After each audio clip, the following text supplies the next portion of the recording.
Hi everyone, welcome back to Smart Women Connect. We're into part 3 of Is Menopause a Big Deal? And I think I realised, as we've just been chatting about just now, it doesn't Sarah look uber duper super glamorous today? Yeah, this doesn't normally happen. I had a photo shoot this morning, so this is the after effects of that. It won't look like this tomorrow. And I'm just out the shower with wet hair as normal, but that's okay. Anyway, that's not what we were going to chat about today. We're on to part 3 of Is Menopause a Big Deal? We've been talking about all of the tests that you get done and the ailments in your body, and we've been talking about things like hair loss and how it changes the skin, joint pains, blah, blah, blah. But I think one of the things that we haven't really spoken about is how it affects you mentally. And I thought that would be interesting because one of the things that I've done is as I have gotten older is I don't meditate as such, but I do take lots of periods of time where I just sit quiet. Could be 5 or 10 minutes. It might be in the car. It could be anywhere, to just focus in on myself. And I have definitely noticed quite a few changes in my moods and in my reactions. And some of it could be due to with the fact that I'm getting older, and I'm definitely an awful lot less tolerant now than I've been in the past. But I think some of it is definitely to do with where I'm at in my life as well, and my journey. So I don't know what you, before I waffle on anymore, Sarah, I don't know whether you're noticing those kinds of changes. Yeah, I definitely have, and the more and more women I speak to about this have talked about the mood and the emotional aspect of menopause. As like the main symptom, actually. So I was talking to a client the other day who was talking about flying into rages one minute, tears the next, a feeling of overwhelm, like a real roller coaster of emotions, all in the space sometimes of, one day, feeling absolutely fine one minute and then unable to cope the next. And I think I've not always been great at relaxing. I'm not great at that at all. So I have to work, it's ironic really, I have to work really hard to relax. And I'm finding that as you were saying, I have to do that now. That has to be part of my day. Because if I don't, I am a lot less resilient to things, I find. So I've never had a lot of patience, to be fair. This hasn't been a whole personality change. I don't have the same patience. I don't have the same tolerance levels, especially when it comes to children. If there's any, bad behaviour, I find it hard to let things slide. And yeah, I've had periods where I've just been really tearful. Different, and it's different from the sort of normal PMS that I may have previously had in the run up to my cycle. In that cycle, where a few days before my period, I would get that PMS and those symptoms and feel tearful and indecisive and paranoid, and the whole gambit of emotions that we go through. Now it's random, and it's not necessarily triggered by a particular event. But if I start tracking, which I have been doing, if I start tracking in a journal or a diary when I'm having those low periods, I can, or tearfulness and feeling overwhelmed, I can track it back to, because stress plays a huge part, doesn't it, in all of this? It does. And I can track it back and say, 2 weeks ago or 10 days ago, I had a really stressful few days. And that might be work related, I had a lot on, or it might be something to do with the children, it might be family related, it could be anything. But, stressful time. And I won't have that tearfulness and kind of rage and things at the time, but it definitely has a knock-on effect. So 10 days, 2 weeks later, that's when I'll get my dip. So that's been really interesting for me to track, to figure out, it's so important for me to try and keep the stress levels down, and at the same time focus on relaxing, taking time out. I can get really, really wrapped up in things. So if I set my mind on something, I become slightly obsessed with it. So work, for example, which never feels like work to me, I can get completely absorbed and find it hard to then create boundaries and pull away from it. Which, it's not a bad thing in the sense that I enjoy my work. So it's not that I'm miserable and can't pull away from it. I'm enjoying it, and then I kind of lose track of time and boundaries. But I still need to have that break. I still need the break for my brain, and that's the thing I've noticed in the last few years that is getting harder for me, or at least it's something that I know I have to factor in. Previously, I could have just gone on and on and on. I'd have been fine on a fairly even keel. I can't do that now. And I find I'm not complaining about stuff. Sorry? I'm not complaining about things as much now as I was. Like, I would have complained about things in the past. And I think now what I'm doing is I'm looking at things when they happen, just like even just life things around about me, and I'm looking at them, and I don't know whether this is menopause or maybe this is just a sign of aging. I think it's aging. Yeah, I look at it and I think, do I have the energy to focus on this? And I find that I'm saying this to my husband on a regular basis, because we run a business together, and if there's anything that happens, then I'll say to him, if it's maybe something that's not great, I'll say to him, right, let's look at the good things out of this and park the rest of it. So what positives can we take out of this? We had a situation the other day that kind of surprised me and was a little bit aggravating. But whenever we discussed it and we looked at it in the past, I would just have gone on and on and on and on and on about it. And now it was like an immediate boom. I recognised it. I'm looking at it. I felt like I could really have reacted to it quite violently, because that's how my moods were. But I was clocking in on how I was feeling, and I then tried to turn that around and say, okay, that happened. It was a crappy thing to happen. 10 years ago, I'd have knocked you out. This was the individual who did what they did. I would have taken you out.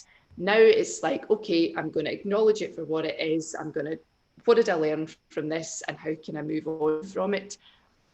But I think I noticed inside myself that rage that I really had to control, which quite surprised me. I think it's a combination of a couple of things. I think it's partly aging. I care a lot less now about what people think, but also, I still care what people think. I've never cared what people think. No, I know that we're very different in that respect. I always have been really conscious of that. I don't care as much now. Now that I'm getting older, I don't care as much. But I think part of it is also, so I don't care what people think. I can let go of that. I can recognise situations as you've just done, which is, well, I could get cross about this. It's not going to change it. I could say something to that person. Again, it's not really going to change anything. We're going to end up in conflict, and I'm not letting people take advantage of me, but at the same time, I'm a little bit better able to look at a situation, as you say, and say, well, is it really worth me getting so wound up and then having to prolong this feeling, because then I've got to speak to this other person, or should I just let it go? I think that for me is the aging process, making me feel more confident to just be who I am. But I think the menopause side of it, when those things happen and I can feel those feelings bubbling up, I am now saying to myself, calm it back down. You cannot afford to get yourself into that state, or going round and round your mind, aside from the negative energy point of view, it has a knock-on effect with my symptoms and how I'm feeling several days, weeks later. And I don't want that, and I don't want someone else to be the cause of that. I'm in control of how I feel, and so yes, there will be things that people do that aggravate the hell out of me, but I need to protect myself and not allow that to happen. It's still going to happen. Let me play devil's advocate. As you're sitting talking just now, that's making me think. So let's play devil's advocate on this. So let's just say if this is what we're doing, and I think it's interesting that both you and I have identified the fact that we're doing the same thing here. Are we capitulating? No, I don't feel like I am. I think there will, don't get me wrong, there will still be certain situations where I will feel the need to say something if I feel someone is trying it on or being manipulative, or bad-mouthing me in a way that is going to impact something about me. You know, if it's just, you know, if it's not going to impact my business, if it's not going to impact my family, whatever. I don't feel... That's you. We're talking about, what about other people in this situation? So imagine other women who are in this situation at the moment. And I think we should be really, really cognizant of this and what we're doing. So you're in that work environment. You're very conscious of the fact that your moods are not quite what they were before. You're very conscious of the fact that you could burst into tears at any minute. I get really quite annoyed about some days where I can be sitting in the car and all of a sudden the sadness comes over me and I'm thinking, what the hell? I'm kind of used to dealing with this, for dealing with years and years of depression, but it doesn't feel the same. It doesn't feel like that kind of depression. It can just be sitting in the car, having a perfectly normal day, nothing unusual is happening, and I'm sitting in the car and all of a sudden I start to feel sad and I start to feel a bit emotional. And I'm thinking to myself, what the hell is going on here? I fix that by putting on some music and just tuning into where I'm at. But imagine that you're that businesswoman and you are in a difficult business situation and you're maybe looking for a promotion or a salary rise, or you have a team that you're managing and you're starting to feel that way. You're starting to feel the emotional way. Or you're standing in that meeting room and all of a sudden you start to have a hot flash and you're really, really conscious of the fact that you're getting warmer and warmer and you're not quite there. What do you do in that situation? Do you check in and say, right, I'm feeling really emotional here. I have to stop what I'm doing. I need to take a step back. And then you end up walking out of the meeting not having said the things that you want to say.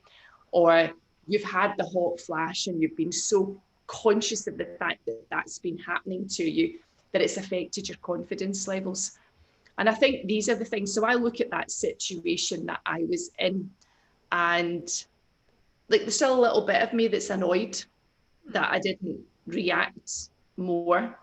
And I probably should have reacted a little bit more, but I didn't, because in the long run, this will affect the other person far more than it'll affect me. But that's not always going to be the situation for women. So when you're sitting there and your mental state is being affected by the fact that you're going through these menopausal symptoms, how do you overcome them? How do you deal with the situation that you're in? And I think that's the difficult one for all of us. It is difficult, and it's slightly, it's not quite the same as what you were asking before about, do you feel like you're capitulating? I think in that situation, if it were me looking back to my days in the boardroom, you know, I think I'd have excused myself for 5 minutes just to regroup a little bit. Because if you're going through that, you can't focus. You can't, you know, be responding and saying everything for fear of crying or whatever it is. You need to take yourself out of the situation and excuse yourself, go to the bathroom, take a few deep breaths, and come back in and try and carry on if you can. In terms of capitulating and, you know, are we now choosing not to be as confrontational because we can't cope with it, or overly emotional or whatever else? again, I think that's a gut reaction that I'm much more likely now, I think, to, if someone has done something that's upset me, is to go to that person and say, you've done this, it's upset me, please don't do that again, or explain it, and then just leave it there. Whereas before, I would have agonized over it, I would have spoken to a friend about it, I would have worried, I would have got angry, I'd have gone through a whole gambit of emotions before I'd even said anything to that person. I think, and I'd have worried about, well, if I say something, what's the reaction going to be? Are they then going to think I'm aggressive? That I don't care about anymore. So now I'm more likely to think, right, just say it and be done with it and move on. And instead of wallowing in it, and you know, women are amazing at doing this, is over-analysing and going through every single possible situation that could arise. And whether it's now because my daughter is a bit older and she's navigating, you know, she went to secondary school in September, she's now navigating new friendships and you know, different situations. She's growing older, so she's starting to learn more about the world. And so I'm having to help her with those issues. And I find myself giving her the same advice that, you know, is leading me to do what I'm doing now, is don't wallow in it. Don't be going behind people's backs and talking. You know, if someone has told you, someone has said something mean about you, approach that person. It could have been misinterpreted. Give that person the benefit of the doubt. Let them know that you know it's happened, and then move on. And you don't need to do it with all this pent up emotion inside. I don't feel like that's me capitulating. That's me dealing with something in, probably it feels like a more mature manner, but in a much calmer, in control way. This has upset me, I'm saying it because I feel the need to say it, because I don't want, you know, to feel like I've been, as you say, manipulated in some way or taken advantage of. And that's that, done. It can be hard. A lot of this can be hard when you're dealing with confidence issues as well. Yeah. And I think that's one of the other things that you need to be conscious of as you're, I think, as I said on the last podcast, the reality of menopause is you're aging. The reason that you're going into menopause is because you are aging. There are only so many things that you can control in the aging process. And, you know, you can go and have Botox and whatever else to try and make the changes and keep yourself the way that you were. But the reality is we can't Botox the backs of our hands. So you may have a Botox face and it may look like you haven't aged that many years, but anyone looking down at your hands or your neck or your chest, and I know this because my 11-year-old is the most outspoken child ever. She just says it as it is. And if she sees a woman who's done that, she'll be like, oh, that's Botox, and look at the back of her hands, or she's got a crinkly neck or whatever else. She just says it as it is. So, you know, we can try as much as we want to stay young, but the reality is menopause, unless you've gone into very, very early menopause, and even then, is still aging, because every day that we go forward is aging. So you're dealing with menopause. You're also dealing with mixed emotions. You're also going to stand in front of the mirror one day and go, holy, I'm getting old, as you sit there and you look at the fine lines on the eyes and the crow's feet and one day, that's fine lines. And well, it kind of does though, doesn't it? It just kind of creeps up on you. And some days, as you're tired, if you've had your flashes and you haven't slept properly and you're standing in front of the mirror and you just don't look the way you want to look, it is hard to go through the day when you're already feeling like your confidence is taking a bit of a kick because you don't look the way that you want to look. And it's all of these kind of things on top of it. And I think we have to be much more accepting of where we are. There are plenty of things that you can do to keep yourself in shape. I always find that I'm much more confident when I've been drinking my water, I've been eating a healthy diet, I've been getting my exercise in. And I know that if I turn up at the gym, and I've got my muscles. We all know how I like my muscles. That's one of my confidence things. Then it does give you the confidence, but it's hard. And that is one of the things that goes along with it. So you're already feeling sad. And then you're looking in the mirror and you're thinking, Jesus, I'm getting old. And the reality is you are, but you're only getting old if you compare yourself to a 20-year-old or a 30-year-old or whatever else. Yeah. And as you say, we've got to embrace that aging process. You've got no option but to embrace it. No option. Some people fight it for a long time, really fight it. And it can be tough at times. Obviously, there's changes happening that we don't like, and it takes a little while to get used to it. But it's just a new way of being, isn't it? And we're all headed in that direction.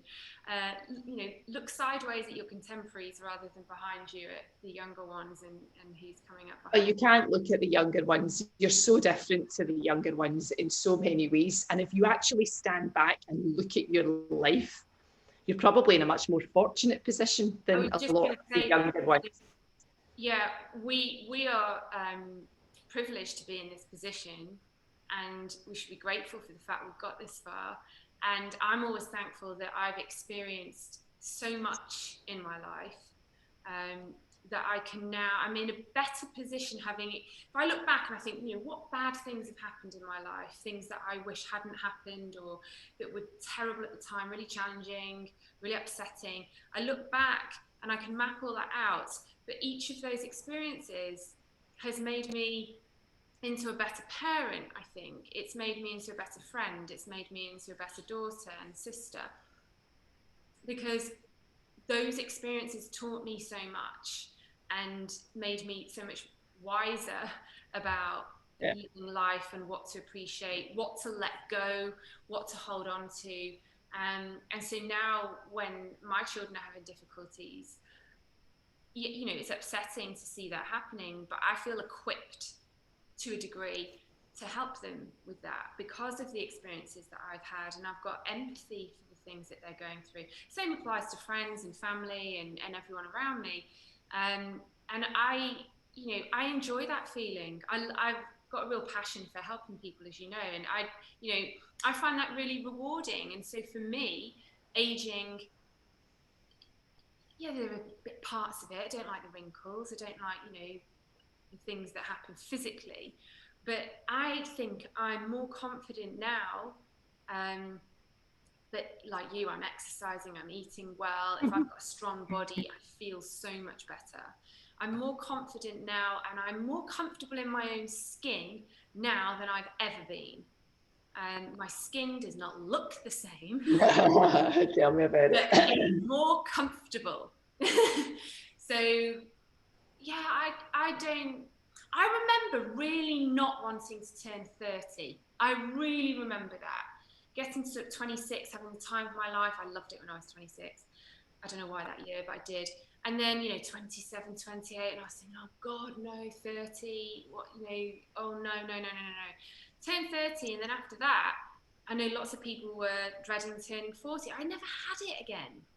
I never had that feeling, that dread of the next decade. It just never happened.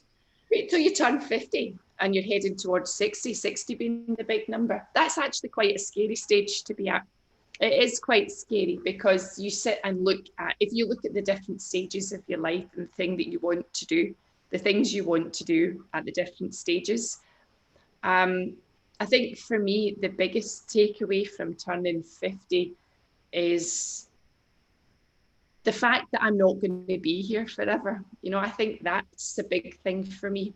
And whilst I've been really, really good at ticking things off my bucket list, and I'm constantly looking for, it's always a case of, well, do I want to do more things? Should I have more things on my bucket list? And I've been really, really lucky because I've done so much and I've had so many experiences, both good and bad, that I'm not sitting now with this bucket list.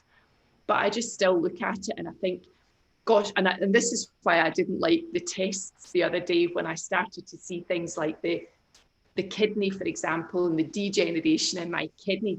and I'm sitting thinking, shit, I am getting older. I'm still going to the gym and I'm lifting all my heavy weights and I'm still doing all the same stuff that I'm doing before, but I am getting older. I think a good thing for me is my dad. My dad's he's just 70. I think he's 71, 72 now, but he's in such good nick. And I look at him and I think, okay, right, it'll be good. It'll be fine. Everything's going to be all right. But you do, as well as having the menopausal symptoms and whatever else, there is that dawning realization that life's just running away. It is running away. But it doesn't need to be the end. I think menopause or not, it's never too late, and you can still do anything that you want to do if you put your mind to it. It just might be a little bit more difficult to do it. You might lack a little bit of energy, but just go back to basics. Just go back to basics. Drink your water, take supplements, eat your healthy food, go to the doctor and get whatever treatment you need to get. Enjoy now. That's the thing. I had this conversation with my daughter last night who was worrying about something in the future and something that may not even ever happen.